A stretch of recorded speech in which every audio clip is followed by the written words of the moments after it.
campanha para a manutenção do nosso grupo. Participe acessando nosso site.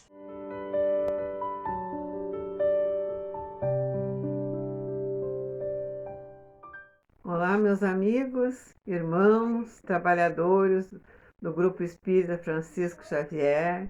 Estamos aqui mais uma vez para dar prosseguimento à leitura do nosso livro Os Mensageiros, de André Luiz, no mundo espiritual, a vida no mundo espiritual, pela psicografia do nosso querido Francisco Cândido Xavier.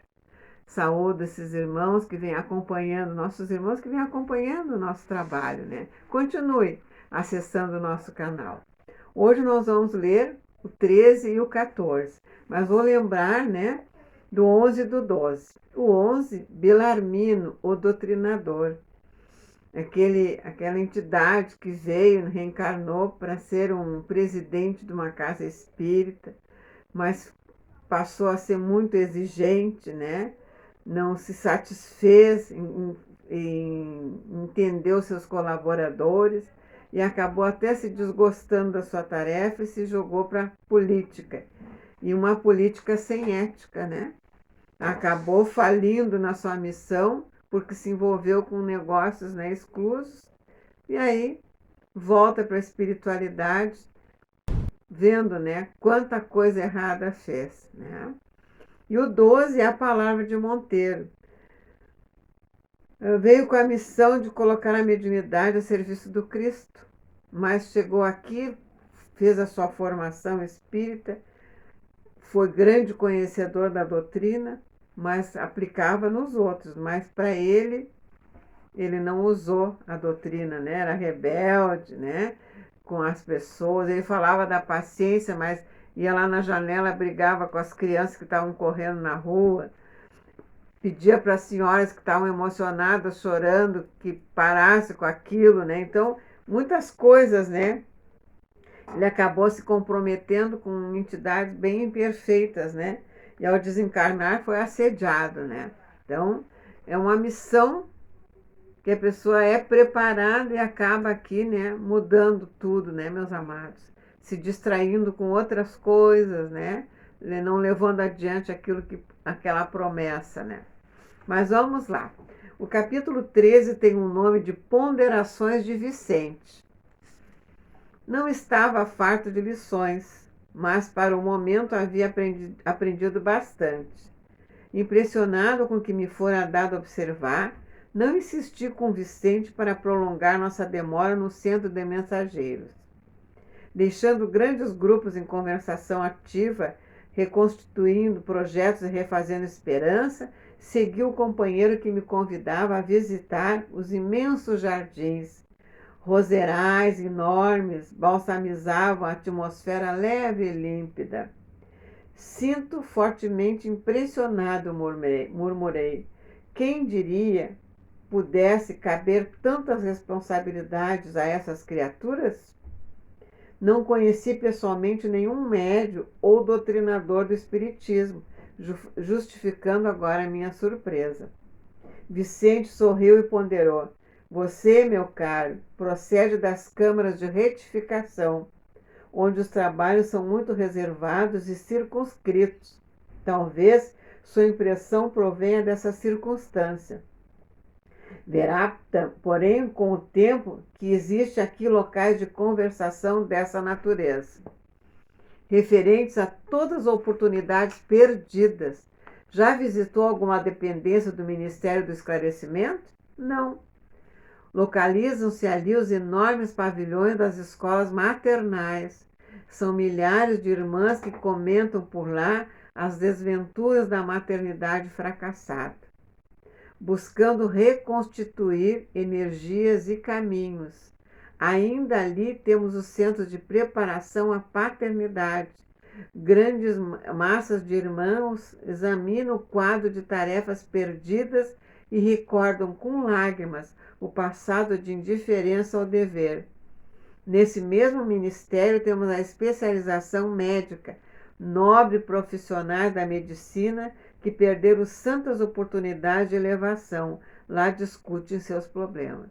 Vejam só que coisa bem linda, né? Até as mães são preparadas. Mesmo aquelas que faliram foram preparadas. Nada foi surpreendente, né, na sua caminhada. Os pais também, né? E agora falam nos médicos. Bem profundo esse capítulo aqui. Vamos lá ao ensino, né? Nesse instante, o interrompi observando. Entretanto, somos médicos e não nos achamos lá. Sim, explicou Vicente bondoso. Infelizmente para nós ambos, caímos em toda a linha. Não só na qualidade de médicos, mas muito mais como homens, pois que se disse a você o que sofri, ainda não contei o que fiz. É verdade, concordei desapontado, recordando minha condição de suicida inconsciente. Veio à tona, né, no pensamento dele, do André. Ainda no esclarecimento, prosseguiu o companheiro, temos o Instituto de Administradores, onde os espíritos cultos procuram restaurar as forças próprias e corrigir os erros cometidos na mordomia terrestre.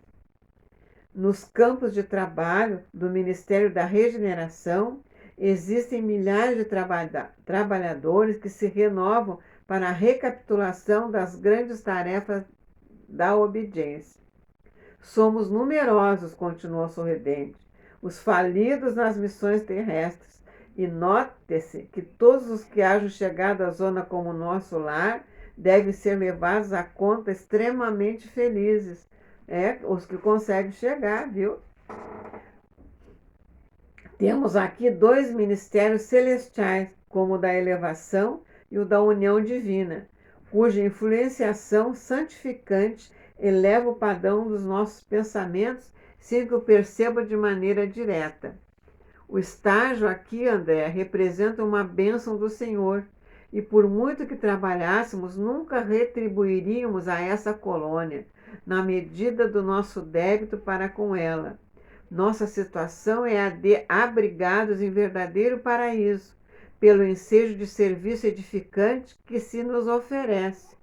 Quanto a outros companheiros nossos, fez longo hiato e continuou. Quanto a muitos, estão fazendo angustiosas estações de aprendizado nas regiões mais baixas.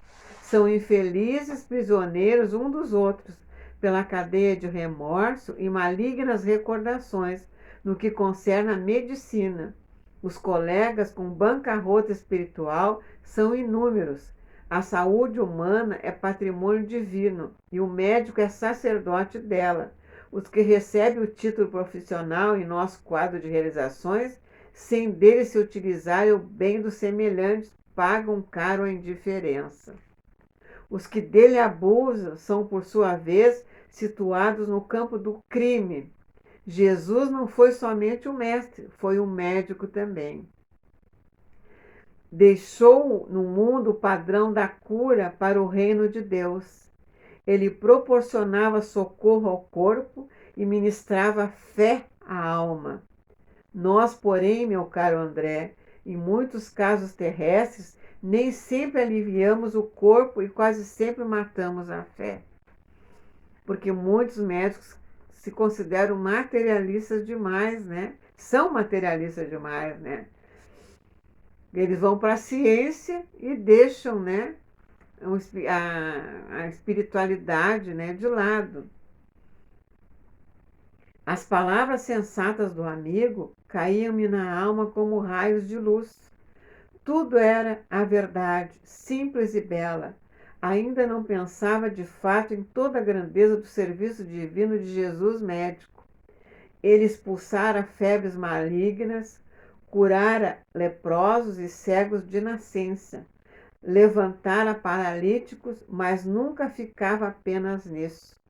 Reanimava os doentes, dava-lhes esperanças novas, convidava-os à compreensão da vida eterna. Que lindo nosso mestre, né? Engolfara-me em pensamentos grandiosos quando o companheiro voltou a falar. Tenho um amigo, nosso colega de profissão, que se encontra nas zonas inferiores, há alguns anos,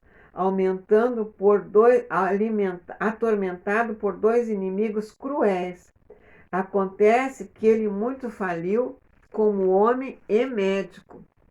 Era cirurgião exímio, mas tão logo alcançou renome e respeito geral, impressionou-se com as aquisições monetárias e caiu desastradamente. Nos dias de grandes negócios financeiros, deslocava a mente das obrigações veneráveis, colocando-a distante na esfera dos banqueiros comuns. Não fosse a proteção espiritual, essa atitude teria comprometido oportunidades vitais de muita gente. A colaboração do pobre amigo tornara-se quase nula, e alguns desencarnados nas intervenções cirúrgicas que ele praticava notavam-lhe a irresponsabilidade. Atribuíram-lhe a causa da morte física, quando não a esperavam, votando-lhe ódio terrível. Amigos do operador prestaram esclarecimentos justos a muitos. Entretanto, dois deles, mais ignorantes e maldosos, perseveraram na estranha atitude e o esperavam no limiar do sepulcro. Horrível, exclamei. Se ele, porém, não é culpado da desencarnação desses adversários gratuitos, como pode ser atormentado desse modo? Explicou Vicente em tom mais grave. Realmente não tem a culpa da morte deles. Nada fez para interromper-lhes a existência física, mas é responsável pela inimizade e incompreensão criadas na mente dessas pobres criaturas, porque não estando seguro do seu dever nem tranquilo com a consciência, o nosso amigo julga-se culpado, em razão de outras falhas a que se entregou imprevidentemente. Todo erro traz fraqueza. E assim sendo, nosso colega, por enquanto, não adquiriu forças para se desvencilhar dos algozes. Perante a justiça divina, portanto, ele não resgata crimes inexistentes, mas repara certas faltas graves e aprende a conhecer-se a si mesmo, a entender as obrigações nobres e praticá-las, compreendendo, por fim, a felicidade dos que sabem ser úteis com segurança de fé em Deus e em si mesmos. A noção do dever deve ser bem cumprido, André. Ainda que todos os homens permaneçam contra nós, é uma luz firme para o dia e abençoado travesseiro para a noite. O nosso colega, tendo abusado da profissão, entrou em dolorosa prova. Ah, sim, exclamei, agora entendo. Onde existe uma falta, pode haver muitas perturbações.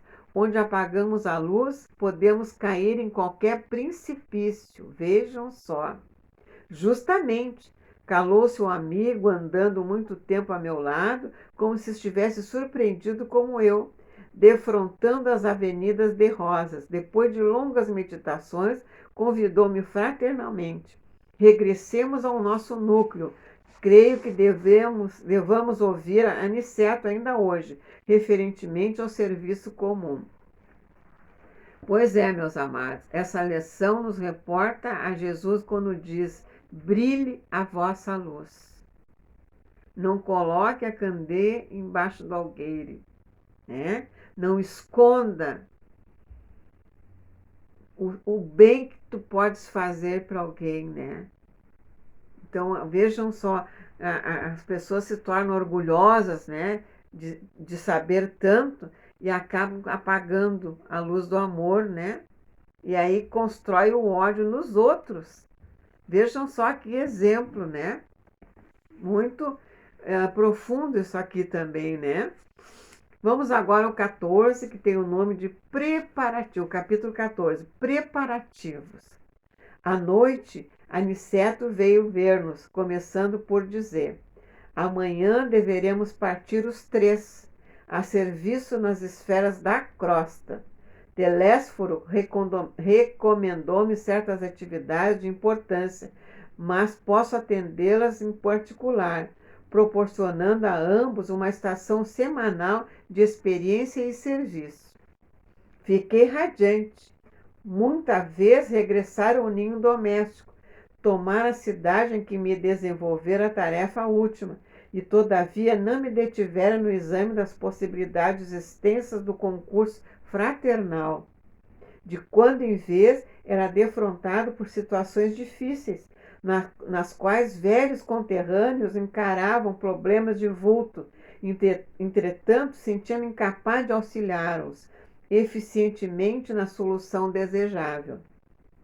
Faltava-me técnica espiritual para fazê-lo. Não tinha bastante confiança em mim mesmo. Deixando perceber que ouvira meus pensamentos profundos, Aniceto dirigiu-me a palavra de maneira especial, asseverando: Você, André, ainda não pode auxiliar os amigos encarnados, porque ainda não adquiriu a devida capacidade para ver. É razoável quando na carne somos muitas vezes inclinados a verificar tão somente os efeitos, sem ponderar as origens. No mendigo vemos apenas a miséria, no enfermo somente a ruína física. Faz-se indispensável identificar as causas. Exatamente, até nós mesmos. Quando temos uma dor, a gente quer se livrar daquele efeito daquela dor, mas não vai buscar a causa daquela dor, né? Que aí nós íamos ter mais entendimento por que a dor, por que o sofrimento, né? Vamos continuar, está bem interessante, né, meus irmãos? Depois de meditar alguns momentos, prosseguiu. Procuraremos, contudo, remediar a situação. Amanhã pela madrugada, você e Vicente apareçam no gabinete de auxílio magnético às percepções, que fica junto ao centro de mensageiros.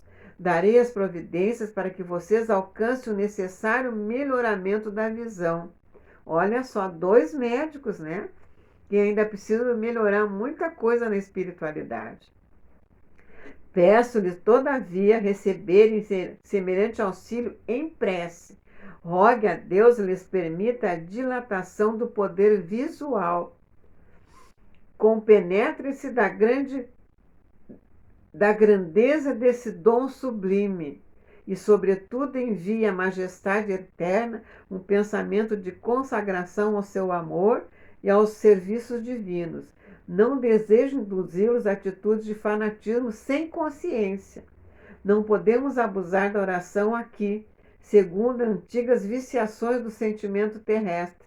No círculo carnal, costumamos utilizá-la em obediência a delituosos caprichos, suplicando facilidades que surgiriam em detrimento de nossa própria iluminação. Aqui, todavia, André, a oração é compromisso da criatura para com Deus, compromisso de testemunho, esforços e dedicação aos superiores desígnios. Toda prece entre nós deve significar, acima de tudo, fidelidade de coração. Quem ora, em nossa condição espiritual, sintoniza a mente com as esferas mais altas e novas luzes lhe abrilhantam os caminhos. Que é verdade, né? A oração, né? A prece do coração faz essa conexão, né? Diante da nova autoridade de Aniceto, não me atrevi a falar e cheguei mesmo a recear a externação de qualquer pensamento. Deixou-nos o generoso instrutor com palavras carinhosas de amizade e incentivo. Vicente e eu acalentávamos projetos magníficos. Iríamos pela primeira vez cooperar a favor dos encarnados em geral. Nosso repouso noturno foi brevíssimo. Aguardávamos ansiosamente a alvorada, a fim de receber o auxílio magnético do gabinete referido. Poucas vezes orei com emoção daquela hora. Os esclarecidos técnicos da instituição colocaram-nos primeiramente em relação mental direta com eles e em seguida submeteram-nos a determinadas aplicações espirituais que ainda não posso compreender em toda extensão e transcendência. Observei, contudo, que a colaboração magnética não nos retirava o sentido consciencial e aproveitei a oportunidade para a oração sincera, que era mais um compromisso de trabalho que ato de súplica, propriamente considerado. Decorrido certo tempo, fomos declarados em liberdade para sair. quando nos prouvesse. A princípio, nada notei de extraordinário, embora sentisse dentro do coração nova coragem e alegria diferente. Experimentava bom ânimo, até então desconhecido. Meus sentidos da visão e da audição pareciam mais límpidos. Aniceto, que se mostrara muito satisfeito, esperava-nos no centro, marcando a partida para o meio-dia. Ansioso, aguardei o instante aprazado. Não nos ausentamos do nosso lar como viajores terrestres, geralmente carregados de matalotagens e volumes diversos. Aqui, disse Aniceto jocosamente, toda a nossa bagagem é a do coração. Na terra, malas, bolsas, embrulhos, mas agora devemos conduzir propósitos, energias, conhecimentos e, acima de tudo, disposição sincera de servir. Alguns companheiros presentes riram-se com gosto. Nesse instante, nosso orientador fez algumas recomendações. Designou colegas para a chefia de turmas de aprendizado. Estabeleceu programas de serviço e notificou que voltaria à colônia diariamente por algumas horas, deixando-nos, Vicente e eu, no serviço da crosta, em trabalho e observações que deveriam prolongar-se por toda a semana. Despedimos-nos dos camaradas de luta, repletos de esperança. Era a nossa primeira excursão de aprendizado e cooperação aos semelhantes. Quando nos puséssemos a caminho, nosso instrutor observou: creio que a viagem para você será diferente. Certo, estão habituados à passagem livre, mantida por ordem superior para as atividades normais do nosso trabalho e trânsito dos irmãos esclarecidos, em véspera de reencarnação. Como assim? Perguntou Vicente admirado. Pois não sabia? As regiões inferiores entre nosso lar e os círculos da carne são tão grandes que exigem uma estrada ampla e bem cuidada, requerendo também conservação, como as importantes rotas terrestres. Por lá, os obstáculos físicos, por cá, os obstáculos espirituais.